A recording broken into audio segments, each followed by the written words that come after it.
A very good noon to each and every one of you. I am Richa Sharma and you are watching परचम। आज है 9th of March और आज के daily current affair session हमको discuss करने हैं।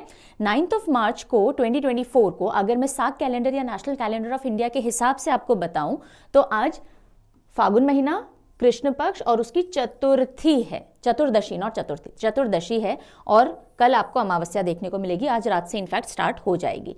ठीक है जी, चलिए अब जो भी कुछ आप डेली करंट अफेयर सेशन में पढ़ते हो या आज पढ़ोगे उसके पीडीएफ आपको कहाँ मिल सकता है? डेली फ्री पीडीएफ अवेलेबल करवाया जाता है ताकि आपको हैंडी नोट्स मिल जाएं, आप वहीं से पढ़ सको। और इंग्लिश में भी और हिंदी दोनों में आपको अवेलेबल करवाए जाते हैं। परचम के टेलीग्राम चैनल से आप ले सकते हो या फिर आप परचम ऐप के फ्री मटेरियल सेक्शन से भी ले सकते हो। दोनों के लिंक आपको वीडियो डिस्क्रिप्शन में मिल जाएंगे। अगर आपको वीकली या मंथली मैगजीन्स चाहिए सीए की, राइट, तो उसके लिए वेबसाइट पे जाना होगा। डेली सीए को छोड़ के कोई भी पीडीएफ अगर आपको चाहिए तो परचम की वेबसाइट है parchamclasses.in, यहाँ पे आप जाइए और वहाँ से आप ले सकते हैं। जैसे कि फरवरी की मंथली मैगजीन रिलीज हो चुकी है, ई बुक है ये आपको कहाँ मिलेगी? वेबसाइट पे मिलेगी। अभी इंग्लिश में आई है, हिंदी वाली 10th यानी कल तक आ जाएगी। जिनके पास सब्सक्रिप्शन है, जो उन्होंने ऐप से लिया होगा सीए का या पीडीएफ बैंक है, तो वट एवर इज रिटन सब आपका ऐड ऑटोमेटिकली होता ही जाता है। फिर भी अगर आपको कोई क्वेरी, कंसर्न, डाउट्स होते हैं सो प्लीज़ ये हेल्पलाइन नंबर है, इस पे व्हाट्सएप या कॉल कर सकते हो। ये ईमेल एड्रेस है, इस पे मेल कर सकते हो या फिर परचम ऐप में चैट कर सकते हो। ठीक है, डेज और टाइम का थोड़ा ध्यान रखिएगा, संडे को टीम अवेलेबल नहीं होती है। ऑल राइट, अब आगे बढ़े उससे पहले नए जो बच्चे हैं उनको मैं शेड्यूल बता देती हूँ कि आज यानी कि सैटरडे को आपका 12 PM पे ये वाला सेशन आप देख रहे हो नून टाइम में, राइट। 4 o'clock आज आपका पॉलिटी का सेशन आने वाला है पायल मैम के साथ, जो कि माइंड मैप्स के साथ यानी फ्लो चार्ट माइंड मैप के साथ बिल्कुल टू द पॉइंट क्रिस्प तरीके से आपका पॉलिटी का रिवीजन पूरा ले रहे हैं। किसी भी one day examination, civil service examination के लिए इंपॉर्टेंट यूजफुल सेशन रहने वाला है। आज 7 बजे मंथली सीए आपका जो सेशन सीरीज चल रही है वो उसका एक और सेशन आएगा जो खुशबू मैम लेंगे। ठीक है, अब जी कल है संडे, राइट, सो कल डेली सीए नहीं आएगा, कल मैं आपसे नहीं मिलूंगी। तो कौन आएंगे? तो आपके 12 PM के ऊपर आपका वीकली सीए रिवीजन होगा। ठीक है, और ये इस बार कौन लेंगे? पायल मैम लेंगे। क्यों भाई ऐसा? क्योंकि आरजू मैम वेडिंग की वजह से लीव पे हैं और थोड़ा टाइम लगेगा उनको रिज्यूम करने में। तब तक पायल मैम आपका वीकली सीए रिवीजन लिया करेंगे every Sunday 12 PM, take note of it. And 7 PM आपका आएगा banking current affair. Okay, banking वाले बच्चों टेक नोट ऑफ इट। कौन लेंगे banking current affair? Afreen ma'am लेंगी। ठीक है, तो दिन के 12 बजे आपका वीकली सीए है और शाम के 7 बजे आपका बैंकिंग वीकली सीए है। तो संडे आपका सिर्फ वीकली करंट अफेयर्स के लिए डिवोटेड है। अब जो 4 बजे जियो की क्लास आया करती थी ज्योग्राफी की, जो कि नेहा मैम लेती हैं, वो मंडेज को आया करेगी 4 बजे। ठीक है, तो संडे आपके सिर्फ current affair weekly and banking weekly के लिए डिवोटेड होगा। ध्यान रखिएगा ये चारों सेशन जो अब अपकमिंग है। Got it? अब हम कब मिलेंगे? मंडे को मिलेंगे दिन के 12 बजे, संडे और मंडे दोनों दिन की न्यूज के साथ। चलो जी, शुरुआत कर लेते हैं लास्ट सेशन में पूछे गए क्वेश्चन ऑफ द डे के साथ। पिछले सेशन में मैंने आपसे जाते जाते पूछा, in which Indian state did a school introduce humanoid name Iris as a teacher. हमने देखा था कि एक ह्यूमनॉइड, एक रोबोट है, एआई से लेस या एआई से इक्विप्ड एक रोबोट है जिसको टीचर के तौर पे इंट्रोड्यूस किया गया है एक स्टेट के स्कूल में। कौन सा स्टेट है जहां पे इंट्रोड्यूस किया गया? Kerala. Right answered by everybody. Then session के दौरान मैंने आपसे कुछ 3, 4, 5 क्वेश्चन पूछे थे। रैंडमली एक स्टूडेंट का मैंने आंसर पिक किया है। I had asked you national women's day कब आता है। कल हमने इंटरनेशनल विमेन डे देखा था 8 of March को। So national women day 13 Feb को आता है। सरोजनी नायडू जी की बर्थ एनिवर्सरी के दिन मनाया जाता है। इंटरनेशनल मेंस डे भी मैंने आपसे पूछा था। महिलाओं का दिन पढ़ रहे हैं तो आदमियों का भी पढ़ लेते हैं। सो 19th of November, ये भी ना बिल्कुल दिमाग में बिठा लीजिए। जैसे विमेंस डे याद रहता है, सबको याद रहता है 8 March को आता है, 19 को क्या आएगा? मेंस डे नवंबर में।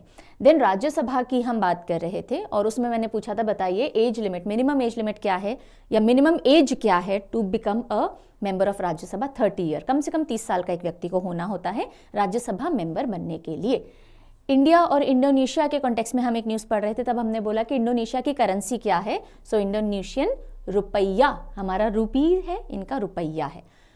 ओनली डॉल्फिन सैंक्चुरी, इंडिया के अंदर अकेली एक डॉल्फिन सैंक्चुरी है, डॉल्फिन्स को डेडिकेटेड है, उनके कंजर्वेशन के लिए है, गैंजेटिक डॉल्फिन्स के लिए, और वो है विक्रमशिला गैंजेटिक डॉल्फिन सैंक्चुरी। कहाँ? भागलपुर, बिहार के अंदर। ठीक है, so all answers correctly answered और बहुत सारे बच्चों ने अच्छे से आंसर किया है। चलिए जी, आज की खबर पे बढ़े। सबसे पहले बड़ी खबर जो आ रही है कि फाइनली अप्रूवल के साथ में Sweden becomes NATO's 32nd member. NATO North Atlantic Treaty Organization जो है, अब उसके अंदर कितने मेंबर्स हो गए हैं? 32। ये पॉइंट अच्छे से याद रखिएगा, कहीं ना कहीं एग्जाम में टकरा जाओगे आप इस क्वेश्चन से, ठीक है। सो नेटो का 32 नंबर का मेंबर कौन बना है? स्वीडन बना है। अब हमें इस न्यूज़ को थोड़ा देख लेना है, मैप वगैरह पे भी देखेंगे। So Sweden officially becomes 32nd member of NATO, और इसने अपनी मेंबरशिप कब अप्लाई की थी? 22 के अंदर। ऑलमोस्ट 2 साल हो गए इसको, तब जाके अप्रूवल मिला है। और इसी के साथ साथ फिनलैंड ने भी अप्लाई किया था। स्वीडन और फिनलैंड दोनों ने 2022 के अंदर अप्लाई किया था to become member of NATO. Finland को 31st मेंबर के तौर पे जगह मिल गई थी अप्रैल 4, 2023 में। ये भी आप याद रखेंगे बिकॉज ये भी रिसेंट मेंबर है। 31st पूछा जा सकता है, 32 पूछा जा सकता है, दोनों पूछे जा सकते हैं। सो फिनलैंड 31st मेंबर था अप्रैल 4, 2023 में। स्वीडन बना है 32nd मेंबर नेटो का 2024 में, ठीक है।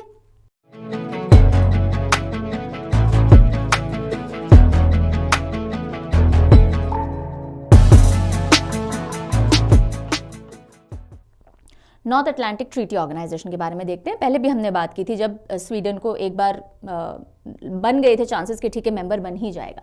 सो नेटो क्या है? North Atlantic Treaty Organization basically Europe और जो सर्टेन कंट्रीज ऑफ अमेरिका जैसे कि यूएसए है, ये साथ आए थे अगेंस्ट सोवियत यूनियन, जिसको अब हम रशिया के टर्म्स में ज़्यादा जानते हैं।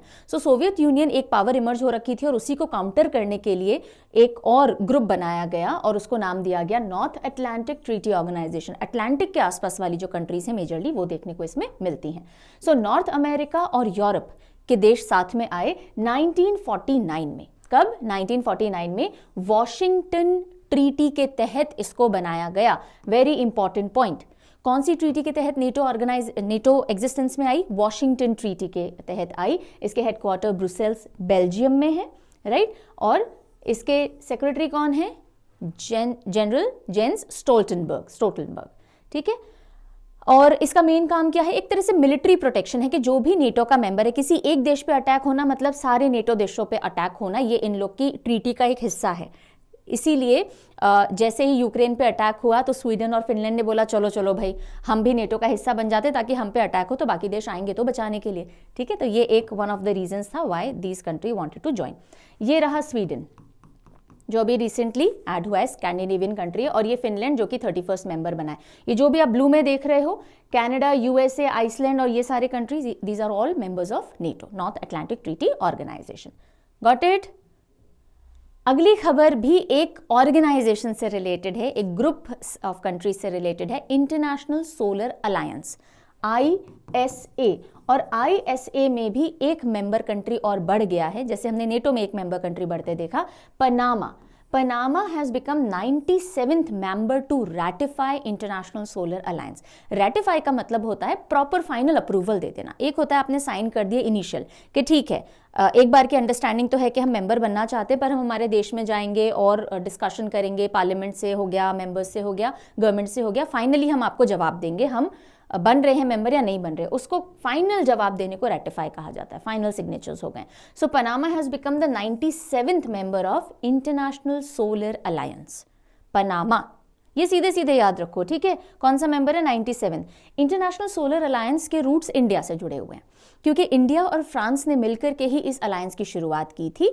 और शुरुआत में सनशाइन कंट्रीज जो ट्रॉपिक ऑफ कैंसर यानी कर्क रेखा से लेके मकर, ट्रॉपिक ऑफ कैप्रिकॉर्न के बीच में जो कंट्रीज लाई करते हैं, जहां सूरज की बहुत सारी किरणें आती हैं, ये इक्वेटर है, ये tropic of cancer and Capricorn, इस एरिया में, इस बेल्ट में मोर और लेस जो कंट्रीज लाई करते थे, उनके अलायंस के तौर पे इसको विजन किया गया था कि हम सोलर एनर्जी ताकि बना सके। लेकिन अब इसमें अमेंडमेंट कर दिया गया और जितने भी UN मेंबर कंट्रीज हैं वो ISA का मेंबर बन सकते हैं, ठीक है। सो पनामा बिकम्स कौन से नंबर का मेंबर? 97 नंबर का, ठीक है। पनामा ऐसे लिखते हैं और 9 ऐसे लिखते हैं तो 97 थोड़ा सा आपको छोटा सा हिंट वर्क कर जाएगा। इससे पहले 96 मेंबर कौन बना था? हंगरी। 95 चिली, हंगरी और अब पनामा। ओके, सो चिली खा ली थी, हंगरी थे, और अब पानी माँ पानी दो, पानी माँ पनामा, थोड़ा ऐसे हिंट हो सकता है। सो चिली, हंगरी एंड पनामा ये ISA के लास्ट 3 मेंबर्स हैं जिन्होंने ज्वाइन किया था। इंटरनेशनल सोलर अलायंस 2015 के अंदर, 2015 के अंदर लॉन्च किया गया। 2014 में गवर्नमेंट पावर में आई, अभी वाली एग्जिस्टिंग वाली, और 15 के अंदर इंटरनेशनल सोलर अलायंस लॉन्च हो गया। इस तरह से थोड़ा याद कर लिया कीजिए, इंपॉर्टेंट इवेंट से एसोसिएट करके जल्दी याद हो जाएगा। सो इंडिया एंड फ्रांस ने United nation climate change conference जो कि पेरिस में हो रही थी 2015 में, 2015 में, तब ये अनाउंस किया था दैट ISA बनेगा। जो जो ज्वाइन करना चाह रहे हैं कर लीजिए। और जो अमेंडमेंट किया गया इसमें वो 2020 में किया गया कि अब कोई भी UN मेंबर कंट्रीज का पार्ट बन सकता है। Got it? Now, ISA की कुछ गाइडलाइंस हैं and it is guided by towards 1000 strategy. So international solar alliance towards 1000 पे वर्क कर रहा है ना। What towards 1000? 1000 क्या है? सो 1000 बिलियन US$ का इन्वेस्टमेंट 2030 तक सोलर एनर्जी के क्षेत्र में ISA करेगा। एक तो ये 1000 मिलियन पीपल तक ये क्लीन एनर्जी सोल्यूशंस पहुंचाएगा सोलर एनर्जी के through. 1000 gigawatt of solar energy capacity install की जाएगी and 1000 million turns carbon dioxide emission तक ये लिमिट ला करके रोकी जाएगी। कार्बन डाइऑक्साइड एमिशन इससे ज़्यादा ना हो। ओके, टू मिटिगेट यानी कर्टेल करना, कम करना, रोकना। सो ISA के हेडक्वार्टर कहाँ हैं? गुरुग्राम इंडिया के अंदर है। National institute of solar energy, Gurugram, India. और कौन है अभी director general? Doctor Ajay Mathur. Doctor Ajay Mathur. देखो सूरज कब निकलता है? AM में ना, AM में निकलता है ना। सो सूरज solar energy ISA AM, Ajay Mathur ji.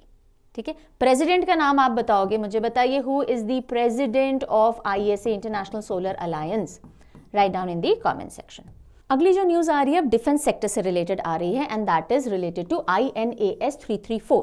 INAS क्या होता है? INAS Indian naval air squadron, यानी इंडियन नेवी का एयर, हवा से जुड़ा हुआ जो स्क्वाड्रन है, एक टीम है, टुकड़ी है, ऐसे समझिएगा। सो INAS 334 सी हॉक्स कमीशन कर लिए गए हैं। पहले भी हमने न्यूज तब देखी थी जब आई थी कि कमीशन किया जाएगा बहुत ही जल्दी, और अब कमीशन कर लिया गया है। सो इंडियन नेवी का पहला MH-60R स्क्वाड्रन है ये। MH यानी कि मल्टी रोल हेलीकॉप्टर्स हैं ये, अलग अलग कामों में लिए जाएंगे और इनको सी हॉक्स भी कहा गया और INAS 334 सी हॉक, ये इस तरह से भी आप याद रखिएगा। कहाँ कमीशन किए गए? कमीशन यानी सेवाओं में कहाँ लिया जाएगा, कहाँ इनको अब सर्विसेज में डिप्लॉय किया जाएगा, कमीशन करना ये होता है। So INS Garuda, southern naval command, Kochi, Kerala, वहाँ पे इनको कमीशन किया गया है। ये जगह ध्यान रखिएगा। देन ये जो हेलीकॉप्टर है बनाए कौन सी कंट्री ने है? US ने बनाया है। और इनका जो ब्लैक हॉक हेलीकॉप्टर है, मरीन हेलीकॉप्टर्स, उन्हीं का एक वेरिएंट इन्होंने ये हमको सी हॉक्स बना के दिए हैं। US के साथ हमारा अग्रीमेंट हुआ है 24 MH-60Rs, ये मॉडल है बेसिकली, है ना, इन हेलीकॉप्टर्स का। सो 24 टोटल हेलीकॉप्टर्स US हमको बना के देगा। ये अग्रीमेंट हमने फरवरी 2020 में किया था, उसी के तहत हमारा एक हेलीकॉप्टर हमने कमीशन कर लिया है। मल्टी मिशन हेलीकॉप्टर्स हैं ये, मल्टी मिशन पे ये जा सकते हैं, जैसे कि एंटी सबमरीन वर्क करेंगे, एंटी सरफेस वॉरफेयर के अंदर, देन मेडिकल इवैक्यूएशन करना होगा, तो काफ़ी सारे रोल्स के अंदर इनको इस्तेमाल किया जाएगा। INAS 334 सी हॉक हेलीकॉप्टर्स। ठीक है, अगली खबर अब आ रही है। थोड़े जो सरकारी नौकरी में हैं लोग, जो सेंट्रल गवर्नमेंट में हैं, उनका DA बढ़ा दिया गया है, तो तनख्वाह थोड़ी बढ़ करके आने वाली है। कैबिनेट नॉड्स, कैबिनेट ने अप्रूवल दे दिया है 4% hike in dearness allowance.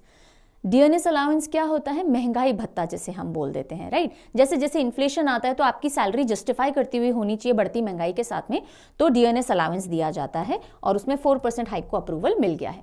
Cabinet approved 4% hike यानी महंगाई भत्ते में 4% की बढ़ोतरी को मंजूरी दे दी गई है। सेंट्रल गवर्नमेंट एम्प्लॉयज़ के लिए है और जो पेंशनर्स हैं सेंट्रल गवर्नमेंट में, उनकी पेंशन में भी अब थोड़ी इजाफा, इतना ही % इजाफा देखने को मिलेगा। पहले सेंट्रल गवर्नमेंट में यूजुअली अप्रूवल दिया जाता है, धीरे धीरे state governments follow the suit.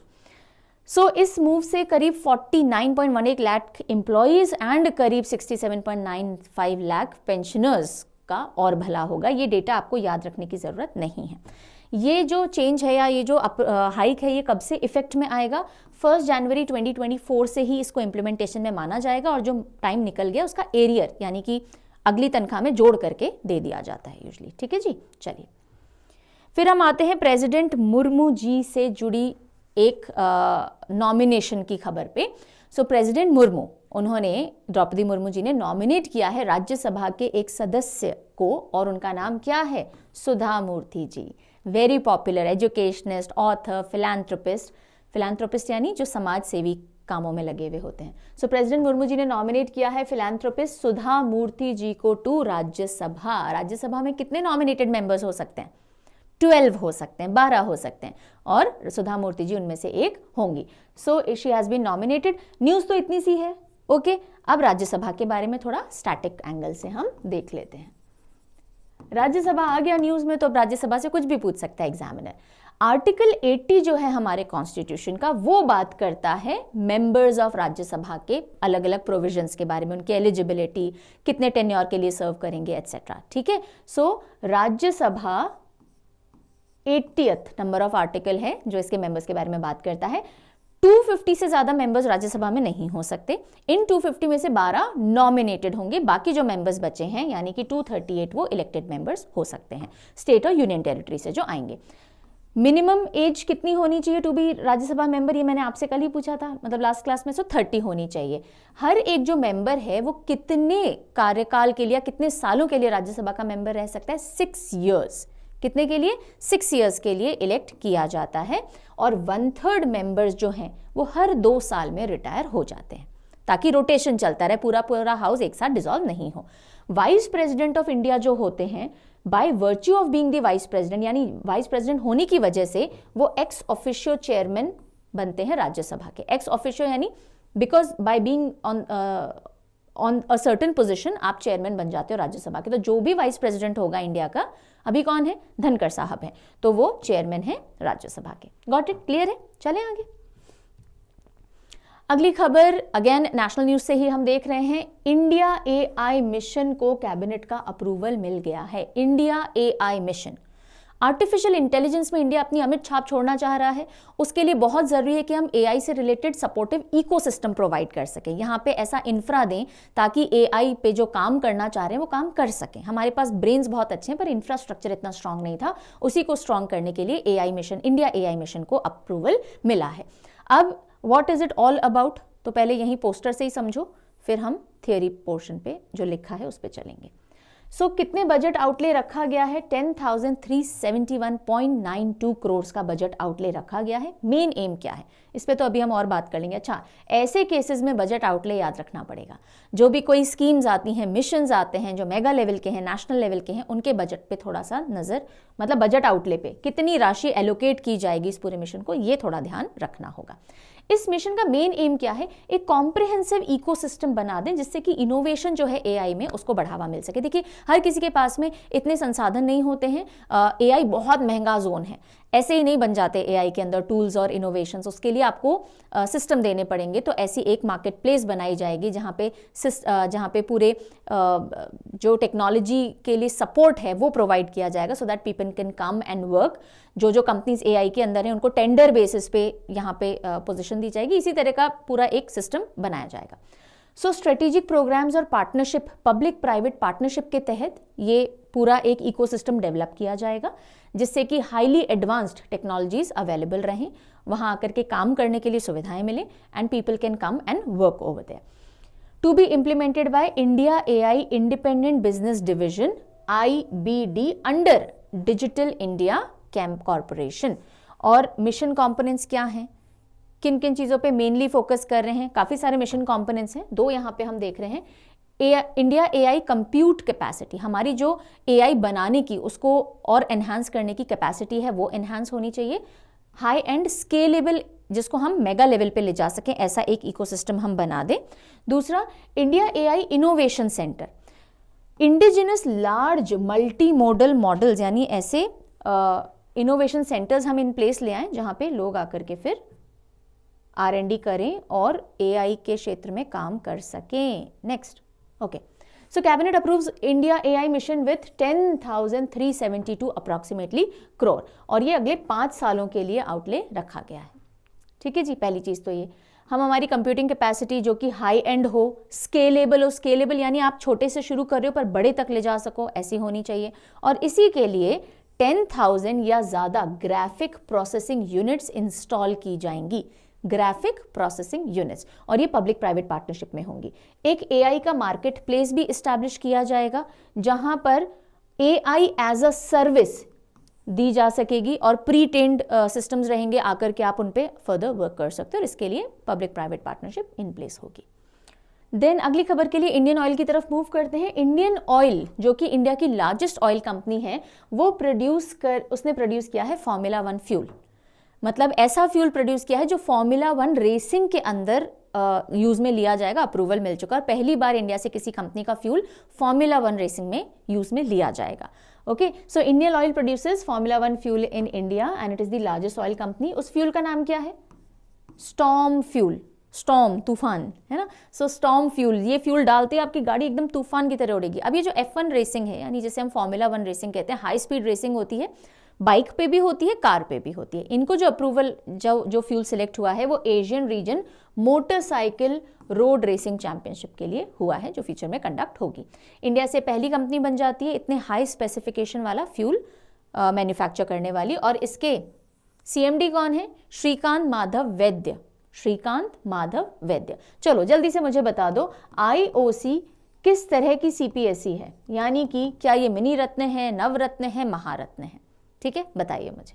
Alright, और जब भी कोई CPSE के बारे में पढ़ते हो, सेंट्रल पब्लिक सेक्टर एंटरप्राइज के बारे में, तो उनके CMD का नाम थोड़ा अच्छे से ध्यान में रख लिया कीजिए, बिकॉज यहां से अगर आपसे CMD पूछे जाएंगे तो करंट से उठा करके ही पूछे जाएंगे। ठीक है, तो वैद्य, तो इनका जो फ्यूल है स्टॉर्म फ्यूल वैद्य की तरह काम करेगा, गाड़ी भागेगी एकदम अच्छी हेल्थ में, राइट? ऐसा कुछ एसोसिएशन पढ़ते पढ़ते बना लिया करो। F1 fuel high octane petrol होता है, इसके अंदर मिक्सिंग बिल्कुल नहीं, बिल्कुल ना के बराबर बोल दीजिए, या बिल्कुल नहीं होती है, हाई ऑक्टेन। एंड है इसके जो स्टैंडर्ड्स हैं कि किस तरह का फ्यूल होना चाहिए, उसको रेगुलेट कौन करता है? ग्लोबल मोटरस्पोर्ट गवर्निंग बॉडीज होती हैं जो उसको रेगुलेट करती हैं। हालांकि 2026 से F1 ने भी बोल दिया है कि हम 100% सस्टेनेबल फ्यूल पे आ जाएंगे, पेट्रोल वगैरह अब हम यूज नहीं करेंगे, पर फिलहाल के लिए स्टॉर्म पेट्रोल IOC का। ठीक है, अगली खबर अवार्ड्स कैटेगरी से। President Murmu presents president standard and president colours to 4 Indian air force units at air force station in Uttar Pradesh, Hindon. So president Murmu ji ने दिया president colours and president standards. अब प्रेसिडेंट कलर और प्रेसिडेंट स्टैंडर्ड दोनों अपने आप में किसी भी आर्म्ड फोर्स यूनिट को, एक इंडिविजुअल यूनिट को दिया जाने वाला सबसे हाईएस्ट ऑनर होता है। ठीक है, तो इसके बारे में अब हम पढ़ लेते हैं। चलो चलो चलो, एक second, give me a moment please. या सो एट इंडियन एयरफोर्स इन हिंडौन उत्तर प्रदेश ये अवार्ड सेरेमनी कॉन्फर की गई, यानी प्रेसिडेंट मुर्मू जी ने अवार्ड दिए। पहली बार, अभी तक की पूरी हिस्ट्री में पहली बार ऐसा हुआ है कि 4 ये अवार्ड्स, निशान और स्टैंडर्ड अवार्ड जो है, यानी president colours and president standard award 4 दिए गए हो, वरना एक ही दिए जाते हैं। ओके, सो इस बार 4 दिए गए। First time in history 4 units have been awarded the president standard and colors together in a single ceremony. In a single ceremony, वरना एक एक सेरेमनी में एक एक दिया जाता है। अब देखो ये टोटल 4 है ना, 2 स्क्वाड्रन को प्रेसिडेंट स्टैंडर्ड्स मिला है, प्रेसिडेंट स्टैंडर्ड्स। अब ये जो अवार्ड है प्रेसिडेंट स्टैंडर्ड्स अवार्ड, ये 45 स्क्वाड्रन को एंड 221 स्क्वाड्रन को मिला है। ये याद रखना है, ऐसे मत सोचिएगा अच्छा ठीक है किसी स्क्वाड्रन को मिला होगा, नो, आपको ध्यान रखना है president standard 45 squadron and 221 squadron को मिला है। क्या होता है प्रेसिडेंट स्टैंडर्ड? तो ये देखिए, पहले अगर किसी भी आर्म्ड फोर्स यूनिट ने 18 साल 18 ईयर्स ऑफ सर्विस कंप्लीट कर लिए होते हैं तो उनको प्रेसिडेंट स्टैंडर्ड दिया जाता है, और अगर 25 ईयर्स ऑफ मेरिटोरियस सर्विस पूरी कर ली होती है तो प्रेसिडेंट कलर्स मिलता है। किस चीज के लिए? 25 ईयर्स ऑफ सर्विस पूरे करने के लिए, किसी भी एक आर्म्ड फोर्स यूनिट को, इंडिविजुअल यूनिट को। Got it? So president standard किसको मिला? 45 स्क्वाड्रन एंड 221 स्क्वाड्रन को। प्रेसिडेंट कलर्स मिला है 11 base repair depot and 509 signal unit, 11 and 509, 44 and 221, 45 and 221 sorry.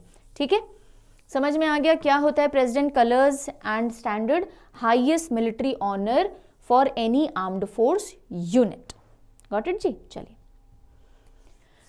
Okay, awards में आगे बढ़ते हैं। First ever national creators award 20 categories के अंदर दिए गए, और कल यानी 8 मार्च को ही अवार्ड सेरेमनी कंडक्ट की गई, जिसमें प्राइम मिनिस्टर ऑफ इंडिया, प्रधानमंत्री मोदी जी जो हैं, उन्होंने ये अवार्ड्स हैंड ओवर किए।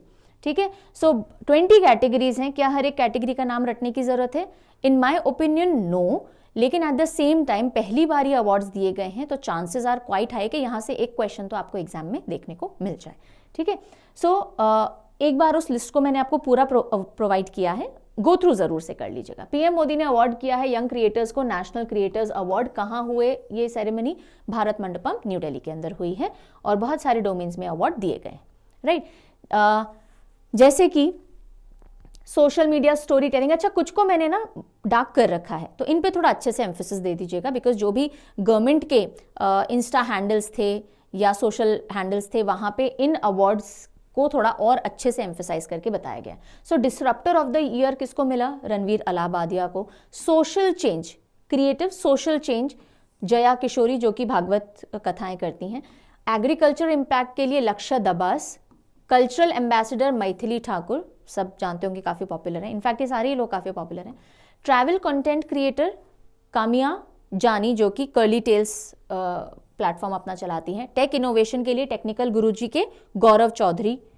Then best creator female Shraddha, right, Ayo Shraddha है ना। Then male category same RJ Raunak. Culinary excellence के लिए Kavita's kitchen and health and fitness के लिए अंकित बयानपुरिया। सो ये कुछ हैं जो मैंने हाईलाइट कर रखे हैं, इसके अलावा जो हैं वो भी आपको ऑफ कोर्स पढ़ने ही हैं, इसलिए I have provided the entire list to you, just go through it once. Celebrity creator में अमन गुप्ता बोर्ड के सीईओ हैं। सो 20 कैटेगरीज के अंदर ये अवार्ड दिए गए। नंबर याद रखिएगा, कितनी कैटेगरीज? 20 categories, okay. चलिए अगली खबर आ रही है, अब हम स्टेट की तरफ रुक कर लेते हैं। Bengaluru to get India's first, नहीं इंडियाज फर्स्ट है तो ये स्टेट कैटेगरी नहीं है, ये भी नेशनल कैटेगरी है। India's first driverless metro train, Bharat की पहली ड्राइवरलेस यानी बिना ड्राइवर के ट्रेन, मेट्रो ट्रेन कहाँ चालू होगी? बेंगलुरु के अंदर होगी, ठीक है। घबराने की बात नहीं है, बहुत अच्छे इसके अंदर सिस्टम्स रखे गए हैं ताकि टक्कर वक्कर ना हो, डीरेलिंग ना हो। So driverless Bengaluru metro train commission की जानी है और अंडर कंस्ट्रक्शन है। 18.8 किलोमीटर की जो येलो लाइन है उसके ऊपर ये दौड़ेगी और ये जो लाइन है कनेक्ट करेगी आरवी रोड और बोमसांद्रा को। सो 18.8 किलोमीटर की येलो लाइन पे इंडिया की पहली ड्राइवरलेस मेट्रो ट्रेन बेंगलुरु में चालू की जाएगी। अभी काम चल रहा है इसका और इसमें कम्युनिकेशन बेस्ड ट्रेन कंट्रोल यानी CBTC सिस्टम लगा होगा, जिससे कि रेडियो कम्युनिकेशन से ट्रेन्स में आपस में कॉन्टैक्ट हो जाएगा ताकि आमने सामने कभी क्रॉस होने के चांसेस नहीं बने। एंड आर्टिफिशियल इंटेलिजेंस भी होगा सेफ्टी पर्पसेस के लिए। सो CBTC सिस्टम आर्टिफिशियल इंटेलिजेंस से लेस ये ट्रेन्स काम करेंगी। इनके जो कोचेज हैं, ये जो ट्रेन है इसमें जो कोचेज हैं वो कहाँ मैन्युफैक्चर हो रहे हैं? सो मैन्युफैक्चर्ड बाय चाइनीज फर्म है एक CRRC। हाँ, इस पे अभी से प्रतिक्रिया मत दो, देखो इनका एक डोमेस्टिक पार्टनर भी है इंडिया में, तो इंडिया और चाइना साथ में मिलकर बना रहे, पर मेक इन इंडिया इनिशिएटिव के तहत बन रहा है बिकॉज इंडिया में भी मैन्युफैक्चरिंग चल रही है। सो चाइनीज फर्म है CRRC Nanjing Puzhen company limited, corporation limited, और उसी का डोमेस्टिक पार्टनर है Titagarh rail systems. Titagarh rail systems as a part of make in India initiative इसको बनाया जा रहा है, ठीक है जी। चलिए बेंगलुरु याद रखिएगा। अगली खबर स्टेट न्यूज में केरला से आ रही है। केरला ने अपना पहला state run OTT platform C space launch किया है। तो पूछ लिया जाए सी स्पेस कौन से स्टेट का OTT प्लेटफॉर्म है? अपना खुद का। केरला ने अपना खुद का इंटरनेट सर्विसेज भी शुरू किया था। इफ यू पीपल नो, पढ़ाया था मैंने कुछ महीनों पहले, नहीं पता कोई बात नहीं, ढूंढो और लिखो कमेंट सेक्शन में। केरला ऐसा स्टेट था जिसने अपना खुद का इंटरनेट सर्विसेज अलग से चालू की थी और उसका नाम आप मुझे बताओगे। Kerala launches India's first state run OTT platform C space, और इसको मैनेज कौन करेगा? Kerala state film development corporation. इसमें बेसिकली ऐसी फिल्म्स दिखाई जाएंगी जो कि कल्चर से ज़्यादा ओरिएंटेशन रखती हैं, आर्टिस्टिक वैल्यू ज़्यादा रखती हैं, और मलयालम सिनेमा को बूस्ट करने में भी ये प्लेटफॉर्म हेल्प करेगा। जो भी अवार्ड विनिंग फिल्म्स हैं वो ज़्यादा दिखाई जाएंगी, कमर्शियल ज़्यादा इसको नहीं बनाया जाएगा। सी स्पेस केरला का, ठीक है। अगली खबर अब जो भी आएंगी वो इंटरनेशनल डोमेन से आएंगी, लेकिन इंटरनेशनल न्यूज़ का ये मतलब नहीं है कि आपके नेशनल एग्जाम्स में नहीं आएगी। ये वही न्यूज़ है जो आपके एग्जाम्स में आ सकती हैं, every examination for that matter, ठीक है। तो पहली है मीथेन सैट। कौन सी सैटेलाइट है ये? Methane sat. मीथेन और सैट, मीथेन का फॉर्मूला क्या होता है? CH4, ठीक है। सो ये जो CH4 मीथेन है उसी को स्टडी करने के लिए कि कहाँ कहाँ पे कितने कितने मीथेन एमिशन हो रहे हैं, सैटेलाइट लॉन्च की गई है फॉर ट्रैकिंग मीथेन एमिशंस। और किसने की है, किसने की है? सो स्पेस एक्स ने सेंड किया, यानी लॉन्च व्हीकल जो था वो स्पेस एक्स का था, राइट। स्पेस एक्स का फैल्कन 9 रॉकेट था जिसने कैलिफोर्निया से सैटेलाइट को लॉन्च किया। लेकिन ये सैटेलाइट बनाई किसने है? एनवायरमेंटल डिफेंस फंड, जो कि एक US based non profit environment advocacy group है। सो यूएसए का एक कंपनी है, नॉन एनजीओ है basically, environment defence fund EDF, उन्होंने सैटेलाइट बनाई है। स्पेस एक्स के फैल्कन 9 ने इसको लॉन्च किया है और ये मेजर करेगा मीथेन के एमिशंस ग्लोबल स्केल पे। फाइन, चलिए आगे देखते हैं। सो इस तरह से कुछ ट्रैकिंग करके डेटा दे देगा, कहाँ कहाँ पे मीथेन एमिशंस बहुत ज़्यादा हो रहे हैं, कौन कर रहा है ये भी पता लग जाएगा, रियल टाइम डेटा आता जाएगा। तो अपने अपने मीथेन एमिशंस चेक में रख सकते हैं अलग अलग कंपनीज एंड एंटिटीज, राइट। और ये अर्थ के 15 टाइम्स इन अ डे चक्कर लगाएगी। ये जो सैटेलाइट है ऑयल और गैस सेक्टर को पर्टिकुलरली मॉनिटर करेगी, बिकॉज वहीं से मीथेन एमिशन सबसे ज़्यादा होते हैं। और इससे क्या होगा कि चेक रखने में हेल्प मिलेगी। मीथेन एक बहुत स्ट्रॉन्ग ग्रीन हाउस गैस है। कार्बन डाइऑक्साइड के बाद अगर सबसे ज़्यादा रिस्पॉन्सिबल कोई ग्रीन हाउस ये जो ग्लोबल वार्मिंग है उसके लिए है, सो ये मीथेन है, second largest contributor to global warming. Got it? Then Pakistan Punjab got its first Sikh minister. थोड़े दिनों पहले हमने देखा था कि पाकिस्तान का जो पंजाब प्रोविंस है उसको पहली महिला चीफ मिनिस्टर मिली है ना। सो याद है कुछ, राइट। तो अब उसी प्रोविंस के अंदर पहले सिख मिनिस्टर भी बने हैं। और पाकिस्तान के हिसाब से अगर हम देखेंगे तो ये बड़ी खबरें हैं। Pakistan gets first Sikh minister in Punjab province, और इनका नाम क्या है? सरदार रमेश सिंह अरोड़ा। सरदार रमेश सिंह अरोड़ा, इनको, जो कि ये वहाँ पे एक बहुत इन्फ्लुएंशियल माइनॉरिटी लीडर हैं, और इनको जो पोर्टफोलियो मिला है पंजाब प्रोविंस में, किन के अंडर में है? सीएम मरियम नवाज जी के अंडर में ही मिला है। तो मरियम नवाज जी जो कि खुद पहली महिला सीएम है किसी भी प्रोविंस की पाकिस्तान में, और सरदार अरोड़ा जो कि पहले सिख मिनिस्टर हैं पंजाब प्रोविंस के अंदर इन पाकिस्तान। ठीक है। जो अरोड़ा जी हैं, सरदार अरोड़ा जी, ये एम्बेसडर हैं करतारपुर कॉरिडोर के भी। करतारपुर कॉरिडोर, ना what is Kartarpur corridor? Corridor तो हमको पता है, आने जाने के लिए जो रास्ता डिसाइड किया जाता है उसको कॉरिडोर कहा जाता है। करतारपुर कॉरिडोर बेसिकली इंडिया पाक को कनेक्ट करता है। पाकिस्तान के अंदर करतारपुर गुरुद्वारा है और इंडिया के अंदर डेरा बाबा नानक गुरुद्वारा है। तो जो श्रद्धालु हैं दोनों गुरुद्वारों में आ जा सकें और वीज़ा की ज़रूरत ना पड़े, सिर्फ एक परमिट ले लें और उसके थ्रू आ जा सकें, इसके लिए कॉरिडोर डेवलप किया गया था। ओके, सो दरबार साहिब गुरुद्वारा करतारपुर के अंदर जो है, एंड डेरा बाबा नानक श्राइन गुरदासपुर के अंदर। तो ये दोनों पाकिस्तान के हिस्से थे, पार्टीशन में अलग अलग हो गए। सो इन दोनों के बीच में वीज़ा फ्री मूवमेंट के लिए एक परमिट लेकर के आप आ जा सको। इसको कॉरिडोर को 2019 के अंदर, 2019 के अंदर चालू किया गया था, जब 550th बर्थ एनिवर्सरी मनाई जा रही थी गुरु नानक देव जी की, तब ये कॉरिडोर की शुरुआत की गई थी। तो ये जो करतारपुर कॉरिडोर है किन दो गुरुद्वारों को कनेक्ट करता है बेसिकली, या मूवमेंट के लिए ओपन करता है? दरबार साहिब गुरुद्वारा पाकिस्तान के अंदर और डेरा बाबा नानक श्राइन गुरदासपुर के अंदर। ठीक है, चलिए फिर Australia's great barrier reef in grip of mass bleaching event. ये आखिरी न्यूज़ है, इसके बाद हम रिवीजन क्वेश्चंस आज के और प्रीवियस डेज के मूव करेंगे। ऑस्ट्रेलिया की जो ग्रेट बैरियर रीफ है, जो कि कहा जाता है कि दुनिया का सबसे बड़ा लिविंग स्ट्रक्चर है, बिकॉज जो कोरल्स होते हैं, मूंगे की चट्टानें होती हैं, वो लिविंग होती हैं, उनके अंदर पॉलिप्स रह रहे होते हैं, उनके अंदर एल्गी रह रही होती है और दोनों लिविंग प्रोसेसेस कर रहे होते हैं। तो ऑस्ट्रेलिया की ग्रेट बैरियर रीफ जो है वो मास ब्लीचिंग इवेंट के ग्रिप के अंदर है, यानी कि वो ब्लीच हो रही है, वो अपने कलर्स लूज कर रही है, और जब ऐसा होता है तो धीरे धीरे धीरे अगर ऐसा चलता रहा तो उनकी मौत पक्की है, यानी वो ग्रेट बैरियर रीफ के कुछ कुछ अंश डेड होते जाएंगे। ऐसा क्यों हो रहा है, क्या हो रहा है, वो थोड़ा समझते हैं। सो वर्ल्ड का लार्जेस्ट लिविंग स्ट्रक्चर है ग्रेट बैरियर रीफ। कितना बड़ा है? 23,000 किलोमीटर्स एरिया के अंदर ये फैला हुआ है, राइट। जो ऑस्ट्रेलिया है उसके क्वींसलैंड वाले कोस्ट के एरिया के अंदर ये पड़ता है। अभी मैं मैप पे आपको दिखाऊंगी। मास ब्लीचिंग, ये अभी तक 1998 से जितनी भी बार मास ब्लीचिंग हुई है, ये 7th टाइम है इस बार कि मास ब्लीचिंग देखी जा रही है। मास ब्लीचिंग जब टेम्परेचर्स जो हैं उस वाटर के, जब टेम्परेचर अगर थोड़े बढ़ जाए यानी गर्म हो जाए पानी, तो ब्लीचिंग होने के चांसेस हो जाते हैं। कोरल्स अपने अंदर जो एल्गी उनके अंदर रह रही होती है, जो सिम्बायोटिक रिलेशनशिप में, यानी वो उनसे कुछ ले रही है, कोरल पॉलिप्स उनसे कुछ ले रहे हैं, तो वो एल्गी को बाहर फेंकना शुरू कर देते हैं जब भी पानी का टेम्परेचर थोड़ा बढ़ता है या केमिकल्स आ जाते हैं। तो जैसे ही वो उस एल्गी को बाहर फेंकेंगे, वो एल्गी की वजह से ही कोरल्स को अपना इतना ब्यूटीफुल कलर मिलता है, तो कोरल ब्लीच हो जाते हैं, वाइट हो जाते हैं, और इसकी वजह से इनके ऊपर बीमारियां लगने के चांसेस भी बढ़ जाते हैं और धीरे धीरे कोरल्स मरने की तरफ मूव कर जाते हैं। ठीक है, सो अगर under water temperature more than 1 degree warmer हो जाए एवरेज टेम्परेचर से, तो कोरल्स अपनी जो अंदर एल्गी रह रही है, जो उनके टिश्यूज के अंदर रिजाइड करती है, वो उसको बाहर एक्सपेल करना शुरू कर देते हैं और धीरे धीरे डिजीजेस और मौत की तरफ रुख हो जाता है इन कोरल्स का। तो ये कोरल्स नॉर्मली इस तरह के, इनके अंदर एल्गी है, कुछ रेड होते हैं, कुछ पिंक होते हैं, अलग अलग ब्यूटीफुल कलर्स के होते हैं, और ब्लीचिंग के बाद ये ऐसे प्लेन वाइट हो जाते हैं।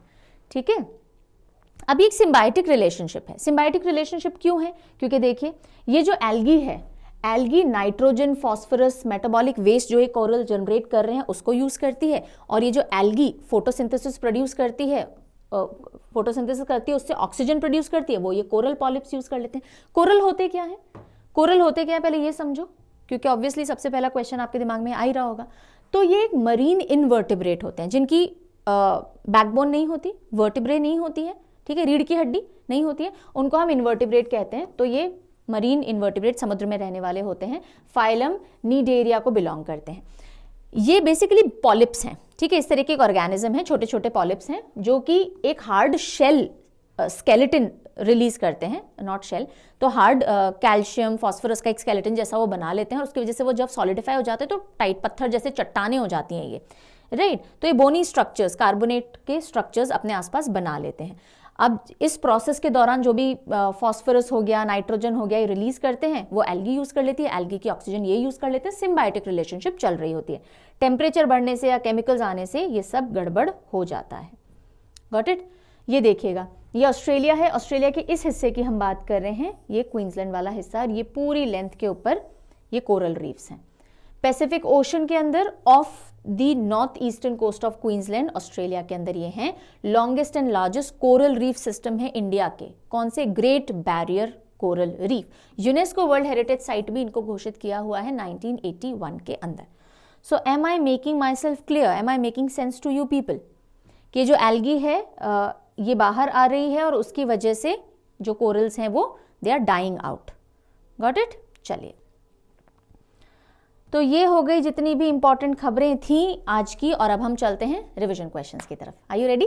ऑलराइट।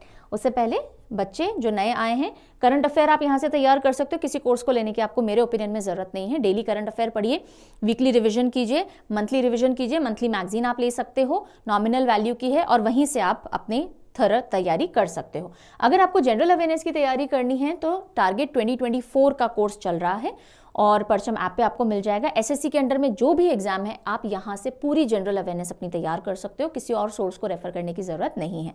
सो आपको रिकॉर्डेड वीडियोस मिल जाएंगे जो स्पेशली रिकॉर्ड किए गए हैं, काफ़ी सारे हो गए हैं और कुछ अभी चल रहे हैं, एक फेज मैनर में चल रहा है। मार्च अप्रैल तक आपका पूरा सिलेबस ओवर हो जाएगा, और जो भी आप एग्जाम अब दोगे उनमें आप पूरी जीए यहाँ से ले सकते हो। History, geography, polity, economy, science and static GK, ये सब कुछ इसमें है। इंडिविजुअल सब्जेक्ट्स भी अवेलेबल है, पूरा कोर्स भी अवेलेबल है। स्टैटिक जीके मैंने लिया है।